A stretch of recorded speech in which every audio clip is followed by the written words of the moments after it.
Assieds-toi, mon ami, oui, assieds-toi, prends une chaise, sers-toi un café et écoute. Je vais te raconter l'histoire d'une rencontre insolite dans un train. Mon ami, j'ai eu l'occasion un jour, et il y a bien longtemps de cela, de faire une étrange et émouvante rencontre dans le train. C'était au temps où le train mettait plus de 4 heures pour aller de Strasbourg à Paris, et autant d'ailleurs pour aller de Paris à Strasbourg, car, contrairement à ce que pensent certaines personnes, il y a autant de kilomètres entre Strasbourg et Paris qu'entre Paris et Strasbourg. Eh oui. C'était au temps où le train s'arrêtait aussi dans les petites gares pour laisser monter ou descendre quelques voyageurs. C'était au temps où il y avait des compartiments dans les trains, avec des portes coulissantes qu'on pouvait fermer ou ouvrir selon les besoins et les envies. C'était au temps où, pour des raisons professionnelles, je faisais le trajet entre Strasbourg et Paris, au moins une fois par mois. Départ tôt le matin pour arriver à l'heure pour la réunion, retour tard dans la nuit, quand la réunion durait un peu. Pour vous dire que le soir, j'avais surtout besoin de calme dans le train. De calme pour me reposer ou pour préparer déjà la journée du lendemain. Alors là, j'avais trouvé un truc presque infaillible pour ne pas être dérangé dans mon compartiment. C'est égoïste, je sais, je l'avoue. Mais c'est tellement agréable de voyager seul dans un compartiment. Seul avec ses pensées, seul avec ses rêves. Oui, il m'arrivait de m'endormir dans la solitude de mon compartiment. Alors mon truc, c'est que j'étalais mes affaires sur toutes les places. Cela donnait l'impression que le compartiment était totalement occupé, et personne ne venait donc troubler mon intimité. Au cas où, j'emportais toujours avec moi mon journal, pas n'importe lequel. J'avais toujours sous la main le dernier numéro de l'Équipe.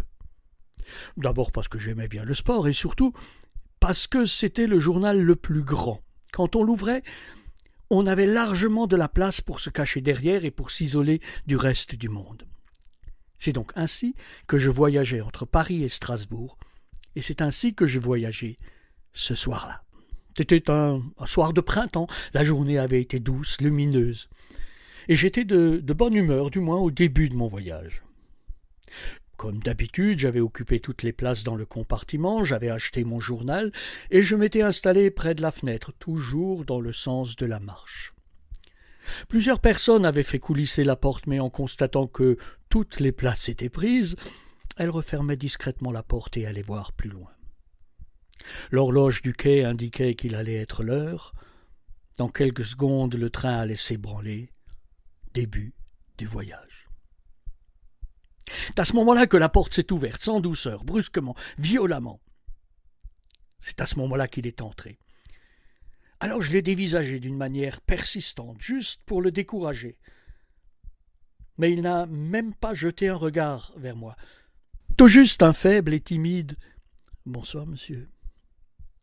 Puis il s'est affalé sur la banquette, sans plus.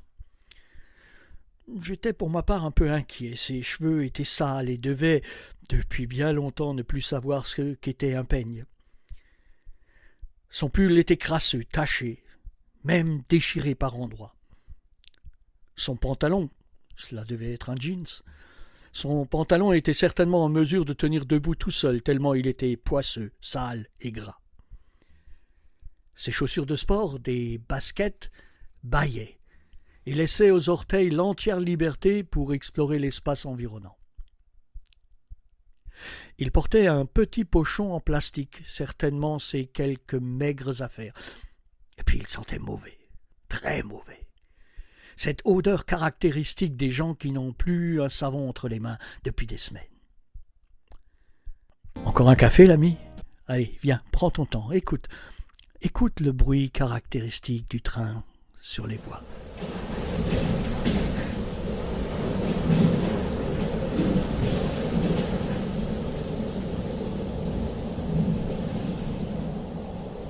Monsieur ?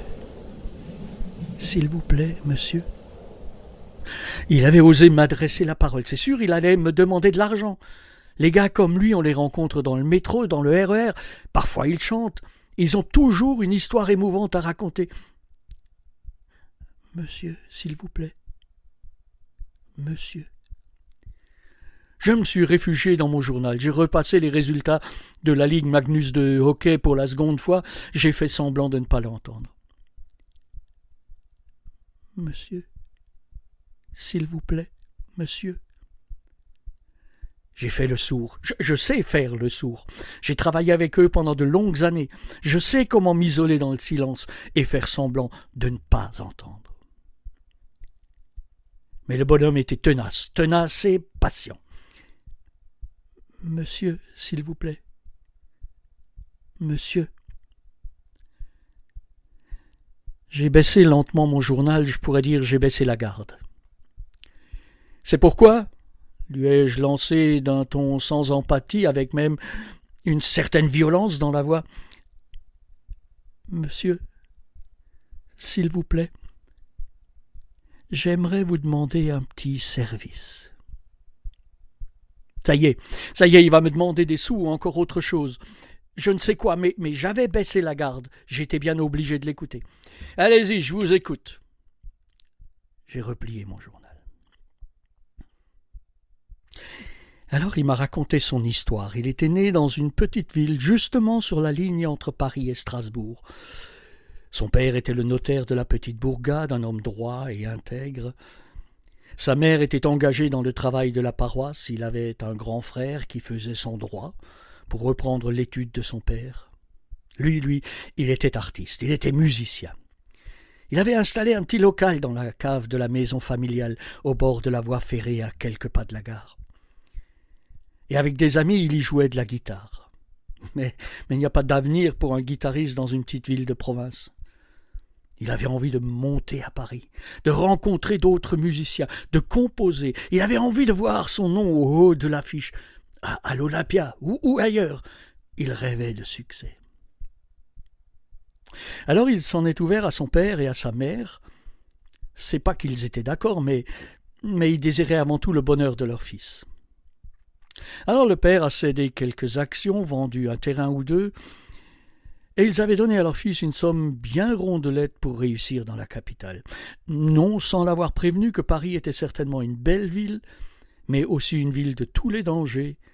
Donc mon petit jeune homme de bonne famille a pris son pécule et sa guitare, et il est monté à Paris pour faire de la musique.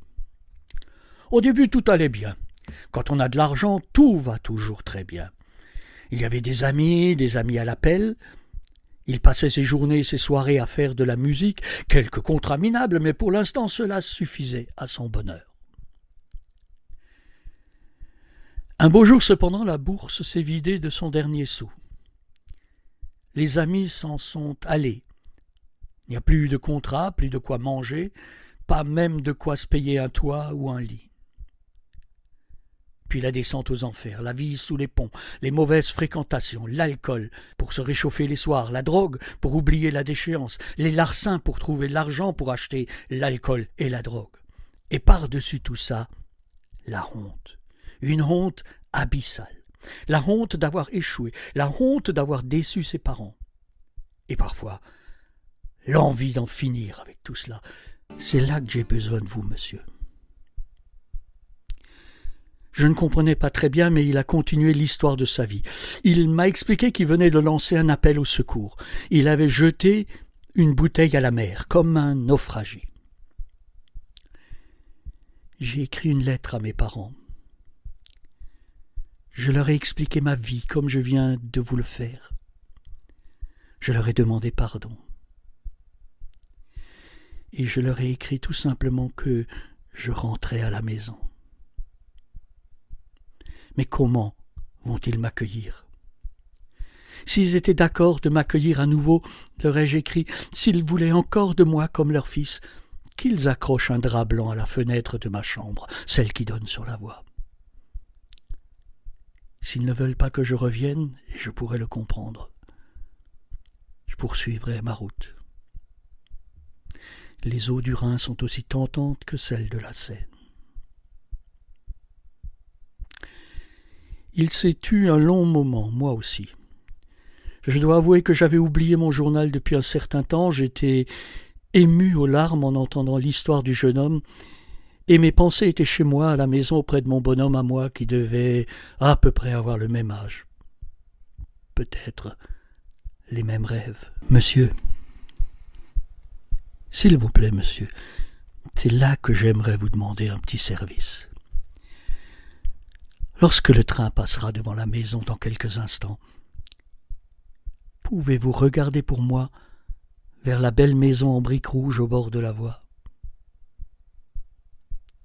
Et dites-moi simplement s'il y a un drap blanc à une fenêtre. Voulez-vous faire cela pour moi, s'il vous plaît? Comment pouvais-je refuser? Le train s'est mis à ralentir, il m'a regardé, il m'a simplement dit que c'est maintenant qu'il fallait regarder. J'ai regardé. Et j'ai vu. Alors, monsieur, y a-t-il un drap à la fenêtre? Dites-le-moi, dites-le-moi. J'ai levé les yeux vers lui, je lui ai dit, mon garçon, il n'y a pas de drap à la fenêtre. Mais tous les draps de la maison et les nappes aussi sont étalés dans le jardin, et les serviettes blanches pendent aux arbres. Le train s'est arrêté dans la petite gare, il est sorti du compartiment sans un mot, pas même un mot de remerciement, j'avais les yeux embués dans le vague.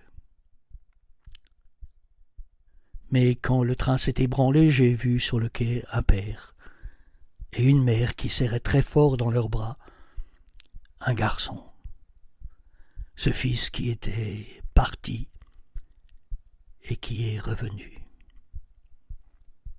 Voyez-vous, monsieur, on fait d'étranges rencontres dans le train.